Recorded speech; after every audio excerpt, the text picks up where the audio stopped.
નીપ ગામના કાજલબેન કરીને સદ્દાના હોસ્પિટલમાં દાખલ હતા.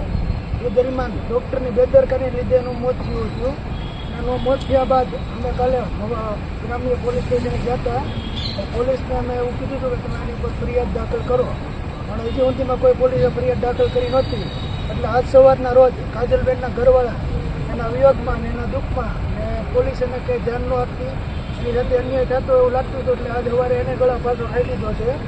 આવનારા સમયમાં હવે નક્કર પગલાં ભરવામાં નહીં આવે, સરકાર કે પોલીસ તંત્ર ધ્યાન નહીં આપે તો આવનારા સમયમાં કોળી સમાજ એક થઈ ઊભો થાય, મોટો આંદોલન કરશે ને પરિવારને પૂરેપૂરો ન્યાય મળશે ત્યાં સુધી લડત લડશે બે કોળી સમાજ.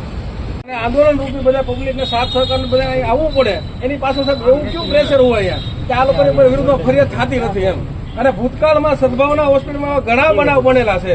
ઢાપાની અંદર રાણીવાડા ગામની ઢાપાની દીકરી કોરડા હારે એની સાથે પણ આવું બનાવ બન્યો હતો. ત્યારે એ લોકોએ કોઈ કઈ ન્યાય લેવા માટે આવી રીતે લડત નથી કરી, એટલે એને ન્યાય નથી મળ્યો. સાહેબ આવી રીતે લડવાનું જ હોય અમારે, ન્યાય લેવા માટે તો લડવું પડતું ને આવી રીતે આંદોલન કરીને નીપથી અહીંયા આવવું પડતું કામ ધંધા મૂકીને.